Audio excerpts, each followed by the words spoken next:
Jair Bolsonaro, líder nas pesquisas nos cenários em que Lula não aparece como candidato. Ele tem pouco tempo de TV e por isso conta com as redes sociais para fazer sua campanha.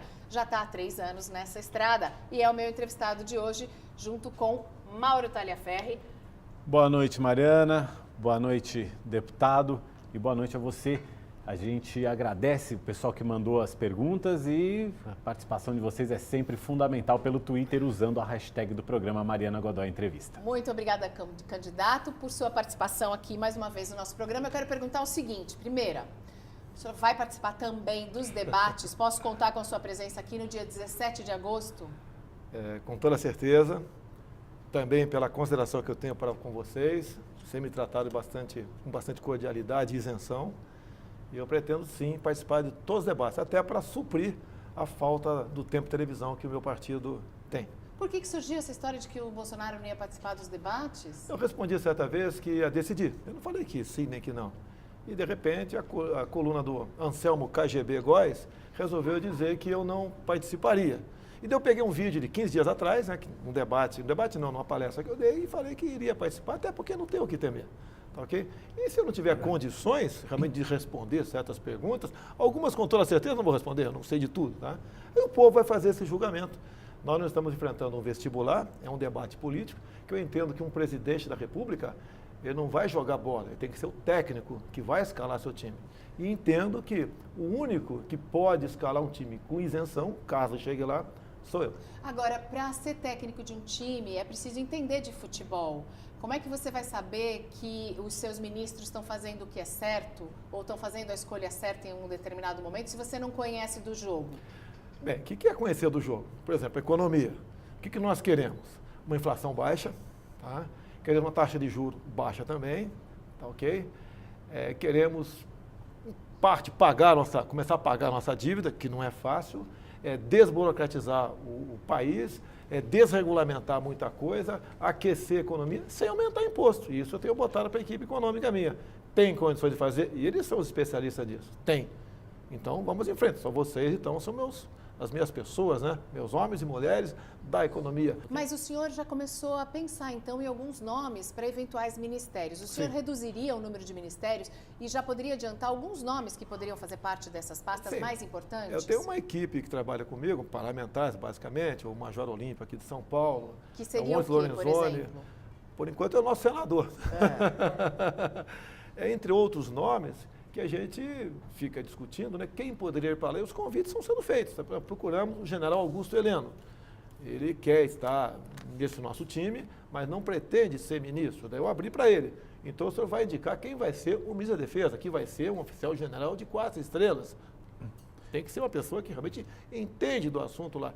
Tem nomes que nós não podemos falar, porque eles pediram para não falar, para evitar retaliações, que existe sim uma perseguição muito grande no Brasil. Agora, acredite, tem muita gente boa que está entrando no time com o peito aberto, com o coração verde e amarelo e pensando realmente em tirar o Brasil da situação que se encontra. Paulo Guedes na área econômica, né? Ele, por enquanto, é o nosso conselheiro, né? E ele chegou a mim, e eu cheguei nele de forma espontânea. E temos conversado bastante sobre economia. Ele é bastante liberal e é a favor de privatizações. Eu queria saber qual é a sua opinião a respeito das privatizações, até que ponto elas devem ir e se elas incluem Banco do Brasil, Petrobras, Eletrobras. Eu vi agora no voo, por coincidência, né, tinha um vereador do meu lado, Alexander Françon, de Itapeva, São Paulo. E ele falou para mim uma coisa que você tem que levar em conta. Deputado, suponha que o senhor tenha um bar que dê lucro 20 mil por mês. De repente, entra um gerente lá e começa a dar prejuízo. O senhor vende o bar ou troca o gerente? As estatais, eu gostaria muito de privatizar sim, mas não pelo viés apenas de combater a corrupção, mas para o viés de buscar produtividade e mais transparência. Pretendemos sim privatizar muita coisa. Agora, o que eu entendo como estratégico, ou não privatiza, ou tem um super modelo parecido com a Embraer, que é o Golden Share. Tá? Então, isso tem sido discutido, ele concorda em parte comigo, porque ele é liberal, sim. Agora, nas demais coisas, a não ser estatais estratégicas, eu sou plenamente favorável, até nem privatizar, é simplesmente extinguir, porque eu acho que nem você quer comprar por R$1 certas estatais. E Eletrobras e Petrobras, que são áreas bem estratégicas. O grande problema que eu vejo, né, quando eu falo em estratégia, é geração de energia. Isso, por ser estratégico, você tem que evitar a todo custo que passe para a mão de terceiros. Por exemplo, a geradora em si, eu acho que é indiscutível. O governo americano, Estados Unidos, as suas hidrelétricas, inclusive, estão nas mãos das Forças Armadas. Nós não podemos entregar tudo para os outros, né? Não tem país no mundo, que eu conheça pelo menos, que tenha 0 de estatais. Tem uma pergunta aqui do Twitter, o que o senhor faria com o preço dos combustíveis? Olha, ninguém quer simplesmente dar uma canetada e buscar uma maneira de tabelar o que quer que seja. Afinal de contas, né, temos experiência disso na energia elétrica e no combustível também, por parte do governo do PT anterior. Agora, o que nós temos que botar na mesa, Mariana, que muitas vezes eu não tenho, são os números. Você tem que os números, realmente, quanto custa para produzir, na produção, na ponta final, do petróleo, do diesel, da gasolina. As informações que eu tenho podem não ser precisas, mas, por exemplo, o diesel estaria na ponta pronto na refinaria por 90 centavos. O governo bota 150% do lucro em cima disso. O preço lá na ponta, no final, chega a quase R$4, realmente fica complicado. Agora, se a Petrobras tivesse um lucro de aproximadamente R$50 nisso, eu entendo dessa maneira e pretendo conversar com quem está lá dentro e com os números da mesa, para chegar a uma conclusão, que eu não quero ser aquele cara, como o outro candidato agora diz, se eu chegar lá, a gasolina vai ser R$2,80, o diesel 2. Eu gostaria que fosse 10 centavos, mas não é assim que as coisas têm que acontecer. Você não tem que agora vender o paraíso para ganhar votos. Tem que ter uma realidade. Você diz que não tem esse viés mais autoritário que tem Ciro Gomes, por exemplo? Sim, exatamente. Ele fala, por exemplo, na CNI essa semana, tá, o Jornal Globo disse que eu fiquei mudo. Já o Correio Brasiliense falou que eu fui aplaudido 10 vezes. Verdade, eu fui aplaudido 10 vezes. Não sei porque o Globo fez isso lá. Já o senhor Ciro Gomes, né, quando ele falou que vai revogar. Vai rever Vai rever. A gente vê, quando ele fala revogar, sem falar em Congresso. Reforma trabalhista. Reforma trabalhista, ele foi vaiado. Até porque, o que é questão trabalhista no Brasil? A CLT antiquíssima. Em lugar nenhum no mundo tem isso. Metade dos que trabalham no Brasil estão na informalidade. E o empresariado tem dito para mim, e cada um entenda, concorde ou não, que o trabalhador vai ter que um dia decidir menos direitos de emprego ou todos os direitos de desemprego. Pelo que me parece, isso é uma realidade. Mas no seu governo seria feita alguma revisão do que foi aprovado até agora na reforma trabalhista? Só se for para melhorar a relação patrão e empregado. Você não pode acabar com direitos, que alguns falam muito, né?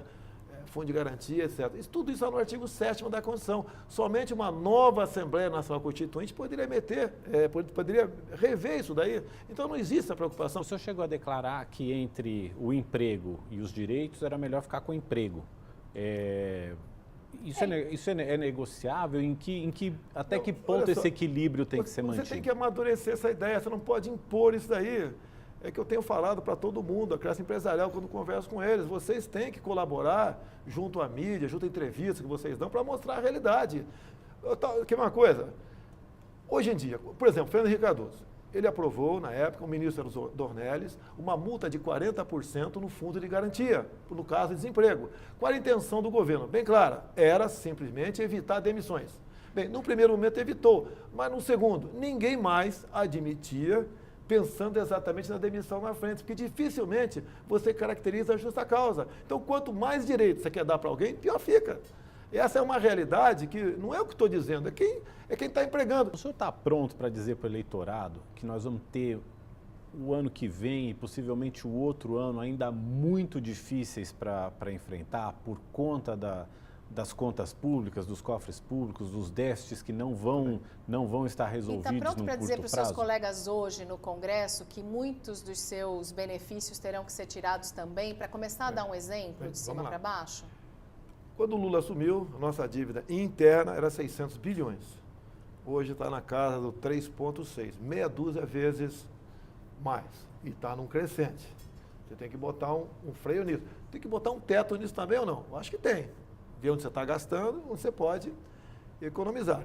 Ok? O primeiro passo, já passei para a equipe econômica. É o que eu chamo de o cozinheiro ou a cozinheira. Eu boto os ingredientes na mesa e vão fazer a comida lá, se vai ser boa ou não, a gororoba, né? Tem que ser boa, não podemos continuar. E nós devemos, né, dar esperança. O que é dar esperança? É governar com exemplo. É que nessa receita, deputado, tem duas fórmulas aí. Uma é cortar gasto que não é legal, porque vai tirar de áreas que têm necessidade de dinheiro.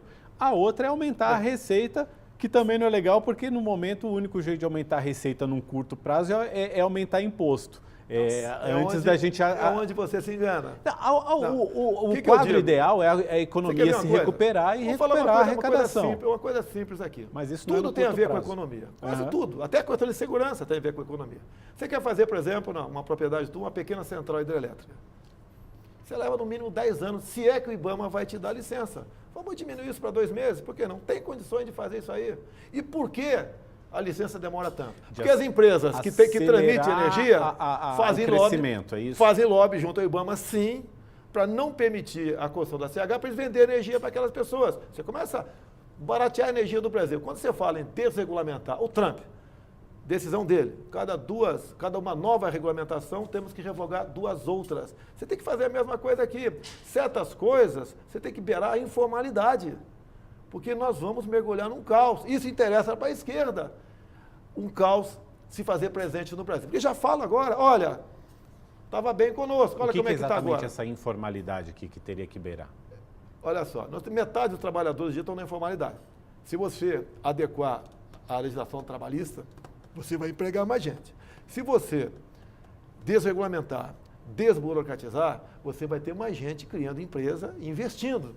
Se você governar com confiança, que é o grande problema, nas minhas viagens que eu fiz ao exterior, o grande problema, apesar de eu não ser empresário, é ser recebido com o manto da desconfiança. É o que existe na classe produtora do Brasil.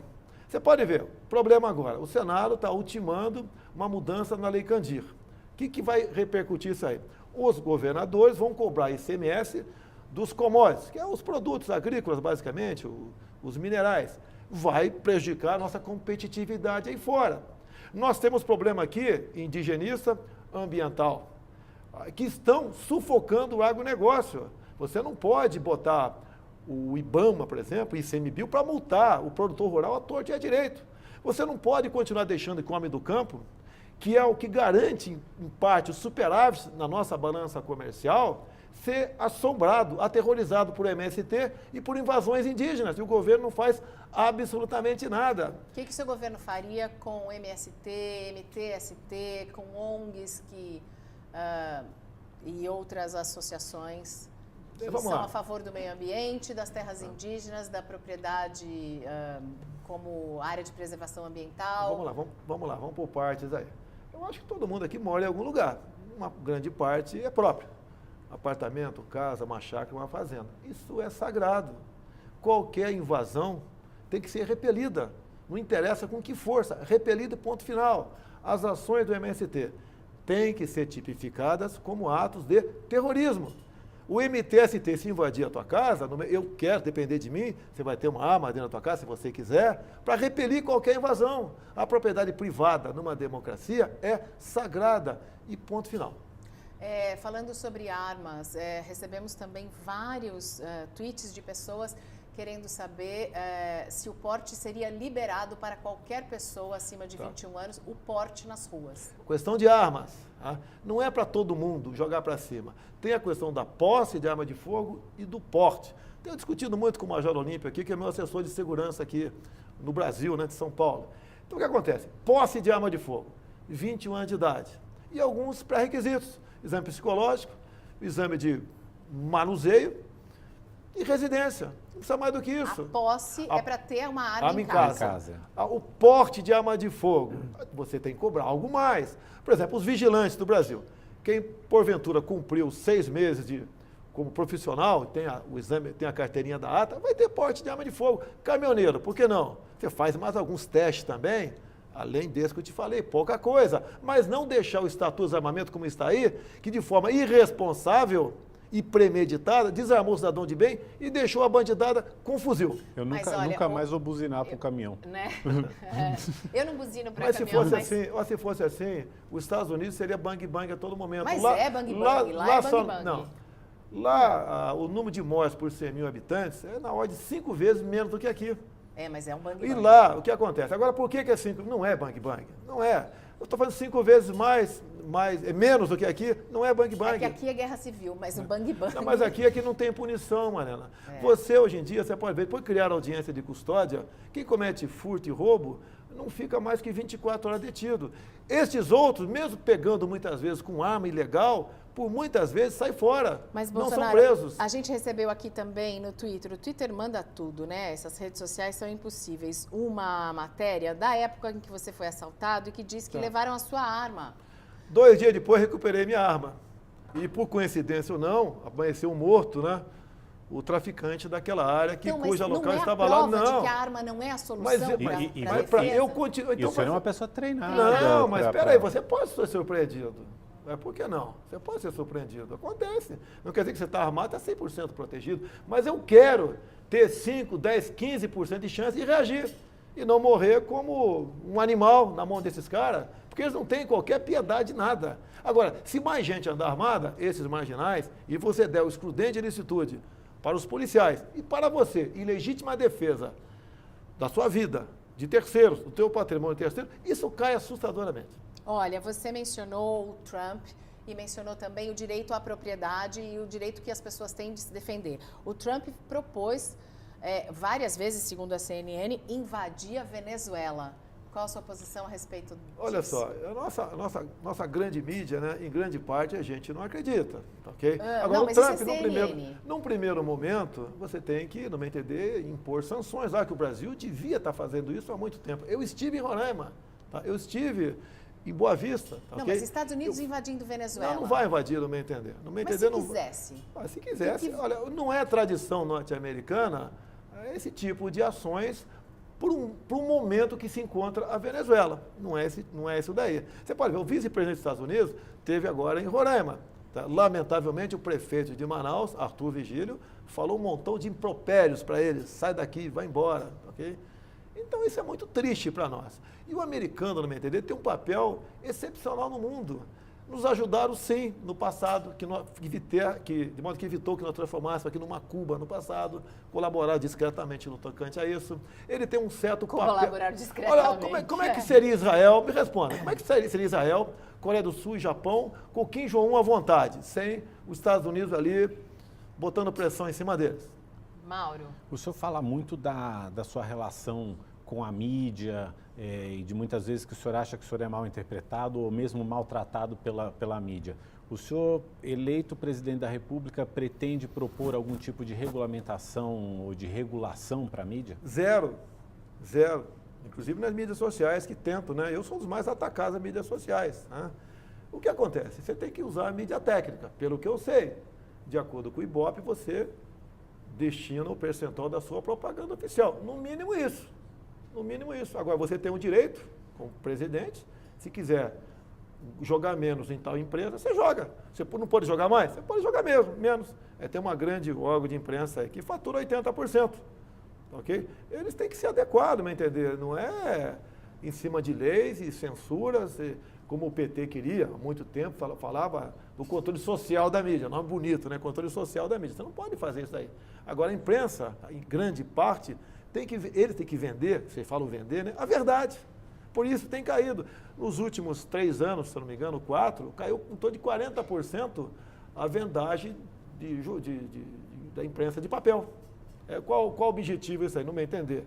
Primeiro, perda do poder aquisitivo do povo. E também por não acreditar. Voltamos com a entrevista com Jair Bolsonaro, que já falou sobre vários assuntos aqui, né, Mauro? Inclusive, já respondemos a várias perguntas dos internautas, do pessoal que mandou pergunta pelo Twitter. Obrigada pela sua participação. Quando o programa é gravado, a gente precisa, sim, contar com a sua participação para fazer todas as perguntas. E a Janaína Pascoal declarou essa semana no Twitter que o voto dela é para o Jair Bolsonaro.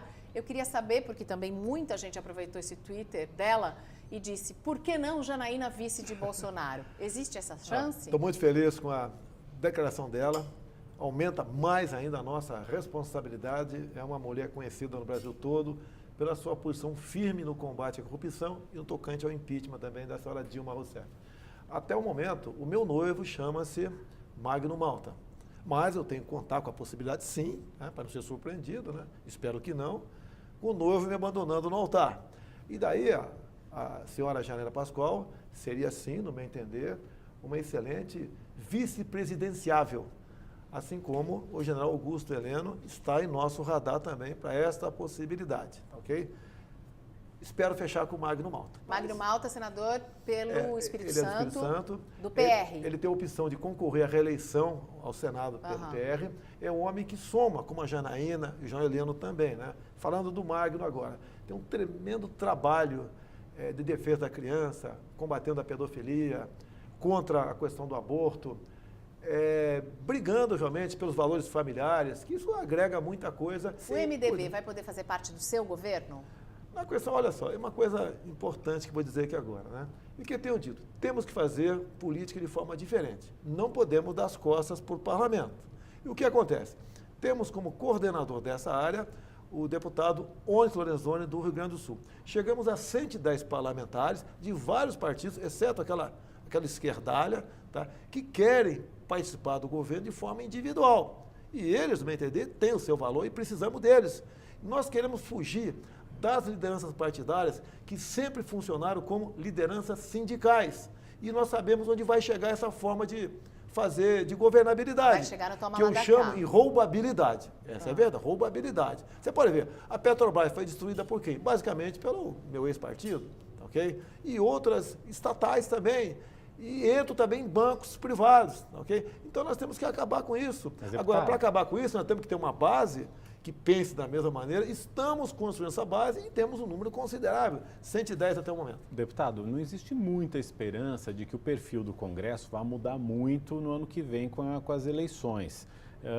E a gente sabe que o perfil do Congresso é muito de negociar cargos, de negociar verbas em troca de apoio, né? O jogo é bruto. Como é que o senhor vai lidar com isso se o senhor chegar à presidência da República amparado pelo voto de pessoas que justamente estão desesperadas para um rompimento desse tipo de relação? Vamos falar, por exemplo, de um estado que não tem densidade eleitoral. Roraima. 0,3% do eleitorado. Tanto é que nenhum pré-candidato a princípio vai para lá. Eu já fui 2 vezes.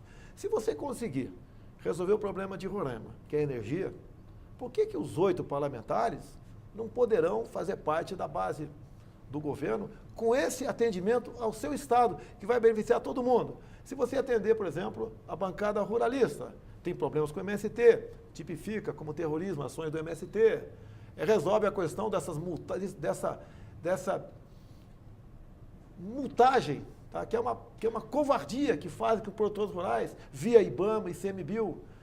Será que você não tem o apoio da bancada ruralista? Quando você fala bancada da segurança, tá? Está o Major Olímpio, está ali o Capitão Augusto, tem lá o delegado Éder Mauro, tem tanta gente dessa área. Se você arrumar a questão do estatuto dos armamentos, você não vai ganhar a simpatia deles? Eu entendo esse espírito de negociação, mas infelizmente a gente não estaria deixando de fora alguns setores. Por exemplo, não existe uma bancada da educação no Congresso, não existe uma bancada de médicos no Congresso para atender a questão da educação também. É importantíssimo. Grande parte dos professores, né, estão com as nossas ideias. Está faltando em alguém lá no Ministério da Educação que não seja uma indicação politiqueira, que realmente, né, devolva os professores a sua autoridade em sala de aula, que bote um currículo escolar decente, que acabe com esse lixo chamado ideologia de gênero. As nossas faculdades, sei que é difícil, que está muito impregnado, acabar com, em parte, com a formação de militantes. Temos que ter a escola sem partido. Será que a gente tendo um pacotão que não vai atingir ninguém, que ninguém vai ser atingido, o empresariado não vai ser atingido com carga de aumento de imposto, o trabalhador também não vai ser atingido em nada. Será que não dá para trabalhar dessa forma? Temos que trabalhar na forma do tomar lá da cá, da roubabilidade, que trouxe o Brasil a essa situação de quase insolvência no momento? O Brasil também está num momento de muita judicialização de tudo, da política, está tudo indo parar no STF. Daqui a pouco vão querer saber se o árbitro de vídeo da Copa está certo ou não, vão perguntar lá para os ministros. Sai da segunda turma, vai para o plenário. Tudo está sendo decidido no STF. É verdade que o senhor, e é mais uma pergunta que chega aqui também pelas redes sociais, pretende aumentar o número de ministros do STF para 21? O senhor Lewandowski acabou de dar uma liminar, né?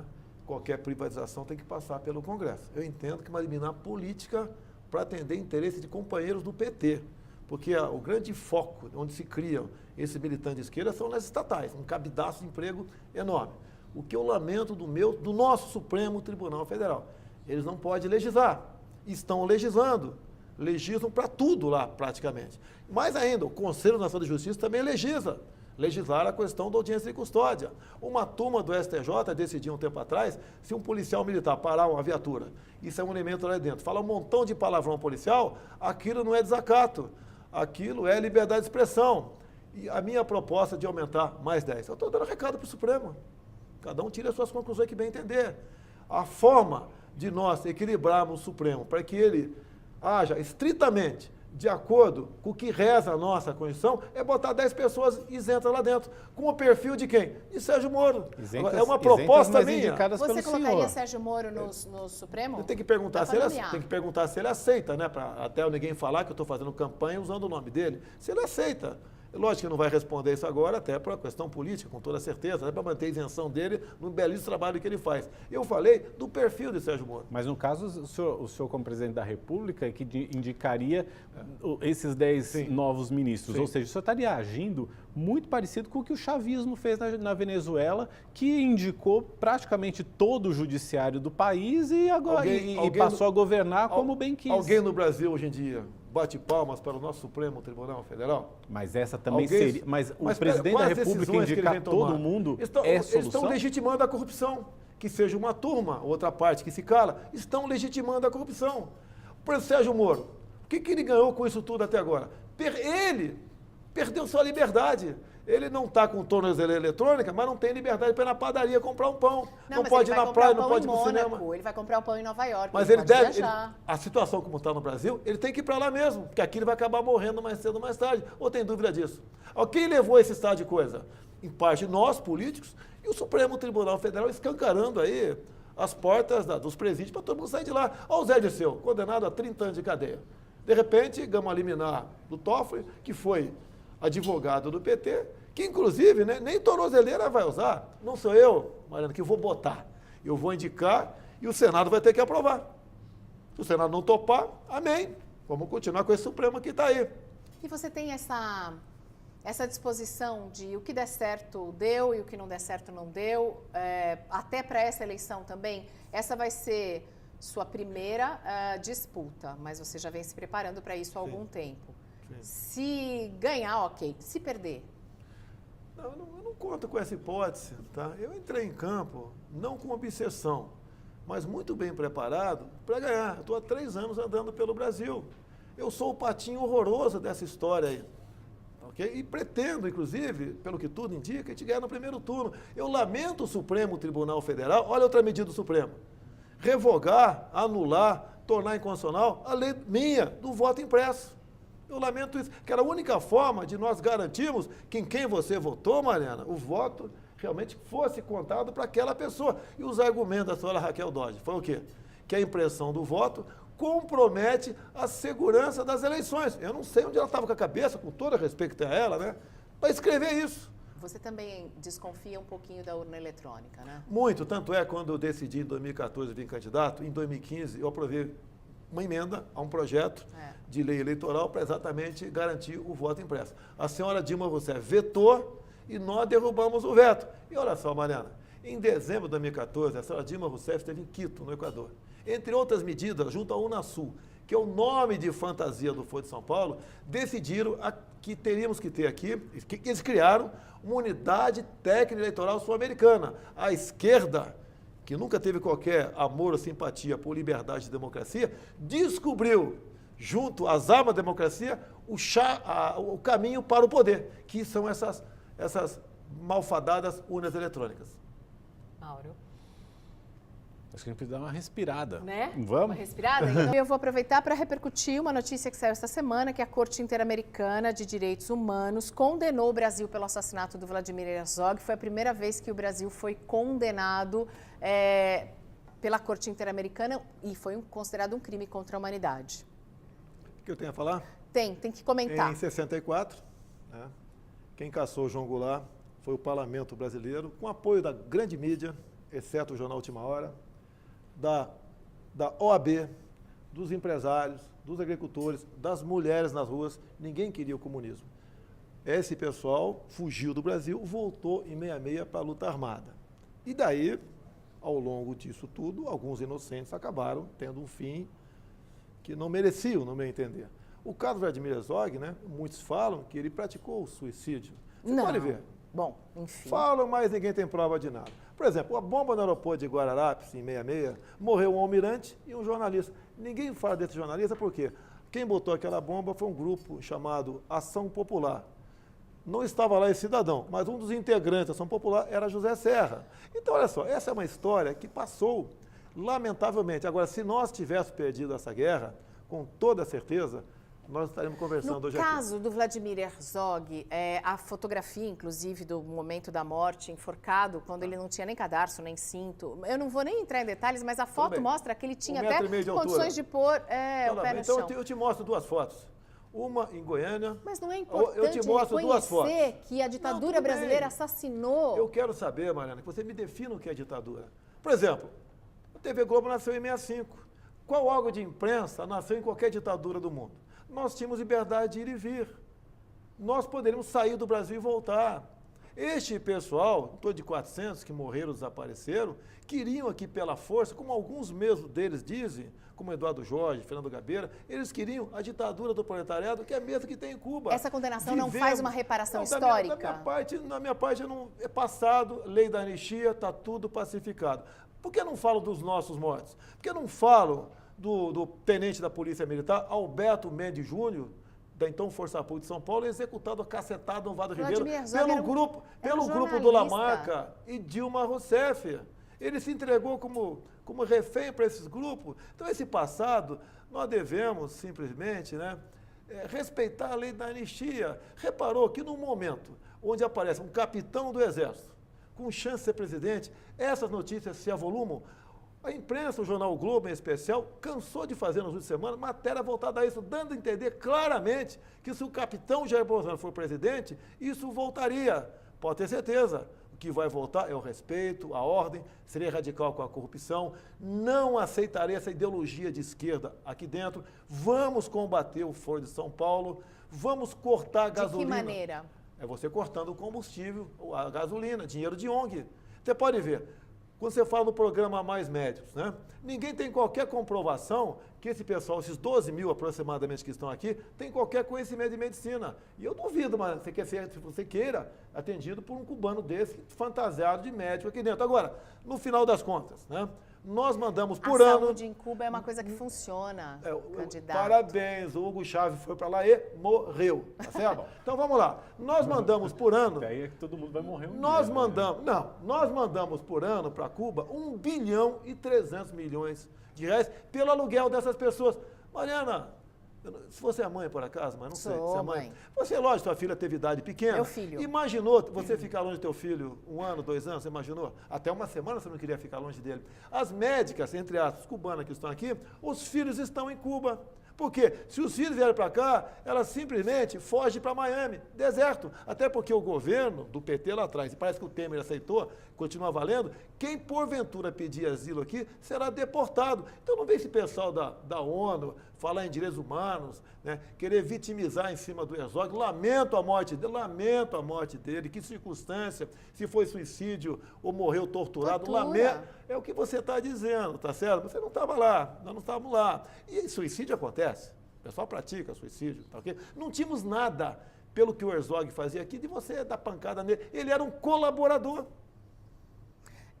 Eu queria saber, então, sua opinião sobre tortura, porque também tem uma entrevista antiga, uma entrevista de, 20 anos atrás, quase, em que você disse que é a favor da tortura e que fecha o Congresso. Eu sou favorável à tortura, tu sabe disso.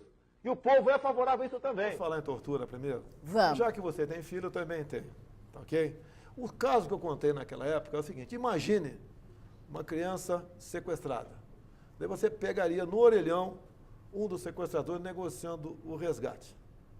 Você tinha que saber onde estava o cativeiro. Qual o tratamento você vai dispensar para esse sequestrador? Como se ele fosse um humano e você, mãe, e o pai, continuássemos sendo torturados enquanto nosso filho não aparecesse. E eu falei na época, tem que abrir a boca. Um tratamento enérgico. Qual o limite entre energia e tortura? Tá ok? Então temos que parar de pensar. Você deixaria mais elástico esse limite? Temos que parar de pensar, dar tratamento humano para quem não é ser humano. Por causa desse tipo de pensamento, está a violência explodindo aí. Qual a preocupação minha com o pai e você com a mãe, com toda certeza? Esse nosso filho vai chegar vivo em casa. Já que você está falando de criança, tem um vídeo também que está circulando pelas redes sociais de um menino que não deve ter 12 anos segurando uma arma, uma submetralhadora, eu nem sei que arma é aquela, uma Parece automática. Um fuzil, acho que é um fuzil. É um negócio gigantesco na mão de uma criança, ele está cantando um rap bobo, nem consigo escutar. O que fazer para salvar essa criança? Primeiramente, parabéns ao Estatuto de Desarmamento, né? Criou isso, desarmou nós, cidadão de bem, e deixou muita gente, até a garotada, né? De má índole, armada. Você revogaria o Estatuto do Desarmamento? Mudaria completamente isso aí. A posse de arma de fogo, além de dar a possibilidade de você defender a tua vida, um povo armado nunca se submeteria a uma ditadura. Chaves desarmou a população para conseguir o seu propósito. A Alemanha nazista fez a mesma coisa, desarmou o povo para poder prosseguir no seu propósito ditatorial. Questão do garoto. Nós somos racionais. Você pode ver um cachorro de 3, 6 meses de idade, 1 ano, não morde a gente. Reparou isso aí? Esse garoto, que deve ter em média 10 anos talvez, ele raciocina. Ele, como ser humano, ele avalia riscos. Ele sabe que não tem qualquer punição para ele. Nem será recolhida essas FEBEM, essas Fundação Casa da Vida. Então ele parte para isso, estimulado por outros marginais. Tentamos diminuir a maioridade penal em Brasília para 16 anos. Não conseguimos. O Senado não quer levar para frente essa proposta. Olha, eu sei que tem baixo e 16.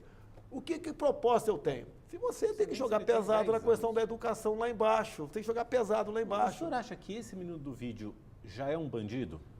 Ele, no meu entender, dificilmente ele vai deixar de ser morto daqui a pouco. Dificilmente ter uma vida prolongada. Porque um policial vai fazer uma recuperação. Um policial teria, é muito difícil, teria. Mas um policial vai fazer uma incursão por ordem superior, não está lá por que é, vai acabar atirando nesse moleque, porque o moleque está com o fuzil na mão. Daí vai ONG de Direitos Humanos, vai OAB, vai todo mundo contra o policial. Um estudante, ou alguém que não teve chance, que foi excluído da sociedade. De que maneira a gente pode evitar que isso volte a acontecer no futuro? Que os traficantes sejam o único modelo que as crianças têm de sucesso? E teria alguma alternativa à operação policial? É preciso que esse menino morra num conflito com a polícia, mesmo que o policial atire numa situação realmente de conflito? Olha só, você tem que jogar pesado na questão da criminalidade do Brasil.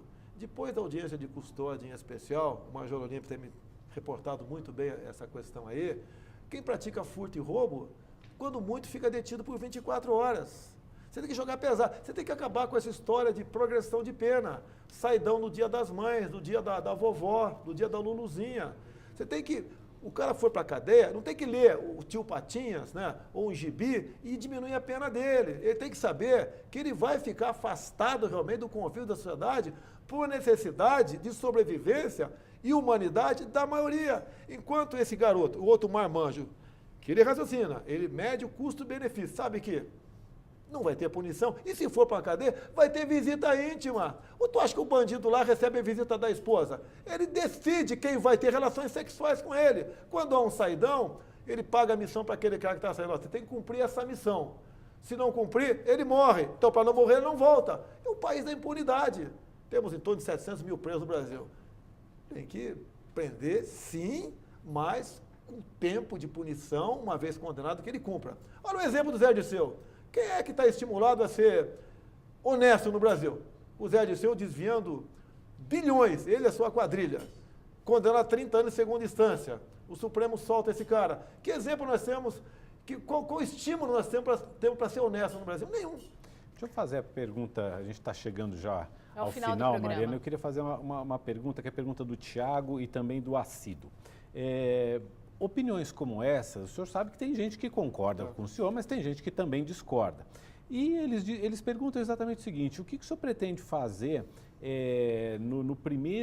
logo no primeiro dia de governo, caso seja eleito, que tom que o senhor adotaria no seu primeiro discurso? Por exemplo, a Cido fala, com posições tão polêmicas, como é que o senhor vai fazer para governar para todos os brasileiros e não só para os seus eleitores? Olha, quem dividiu o Brasil foi o PT. Homossexuais e heterossexuais, brancos e negros, nordestinos e sulistas, ricos e pobres, pais e filhos, lei das palmadas. Você tem que acabar com tudo isso. Você vai governar para todo mundo. Até um dia sobre a questão de afrodescendente, né? Eu falei, você é daltônico. Eu não quero saber a tua opção sexual, a minha, com todo respeito aí, de quem quer que seja. Tá? Eu falo, hoje em dia, pode ter certeza, entre os homossexuais, eu ganho a eleição. Entre os afrodescendentes, também. Vou estar com grandes lideranças quilombolas, agora com o delegado Éder Mauro, em Paraupebas, quinta e sexta-feira da próxima semana. É governar para todos, e ponto final. Não é para tal, esse ou aquele setor, para todo mundo. E qual o papel Nós temos que respeitar a nossa bandeira, ter orgulho de cantar o nacional. Tá? Temos que fazer isso aí, valorizar a família, respeitar a criança em sala de aula. Esse é o tom. Qual Não é o quero papel aventura. das mulheres no seu governo? Qual é o papel da sua mulher no seu governo? A minha não é afeta a política, né? Ela é evangélica, dá aula de Libras na Igreja Batista lá do Recreio do Rio de Janeiro, tá certo? Ela não quer participar de política, mas, obviamente, ela acompanha, de vez em quando sofre comigo, dos que me acusam por aí, tá? As mulheres são iguais a nós, não tem diferença. Não tem que perguntar para mim, você vai botar mulher, negro, não sei o quê, em ministério? Pode ser 15 mulheres, não tem problema nenhum. Tem que dar conta do recado. Ninguém tem aversão à mulher. Fazem rótulos, a meu respeito. Falam que eu disse no passado, né, que mulher tem que ganhar menos do que homem. Me deu o áudio disso, me deu o vídeo, tudo é gravado, Mariana. Tudo é gravado, até que você não quer gravado. Me diga a origem disso. Ele não gosta de negros, então não gosta da minha esposa. O pai dela é o Paulo Negão e detesta a minha filha, que é neta do Paulo Negão. Tá? A questão de gay é a mesma coisa. A minha bronca é contra o material escolar. Não é quem tem esse comportamento. Numa boa, você sabe se eu sou gay ou não? Eu também não sei se você é. Qual o problema? Nenhum, cada um vai ser feliz da maneira que bem entender. Agora, um pai não quer chegar em casa e encontrar o filho brincando de boneca por influência da escola. Essa é a minha briga, que eu entrei em 2010, que tive um apoio enorme da bancada evangélica para sepultar isso em Brasília. Mas mesmo assim, ainda continua, isso vivo por aí, nós temos que matar de vez, incinerar isso aí. Respeito às crianças, é um governo para todos. Última pergunta do meu amigo Paulinho, que quer saber se você se acha o Donald Trump brasileiro. Eu sou mais rico do que ele. Obrigada. Não, Obrigada, não, boa noite, obrigada. Obrigada a vocês que participaram.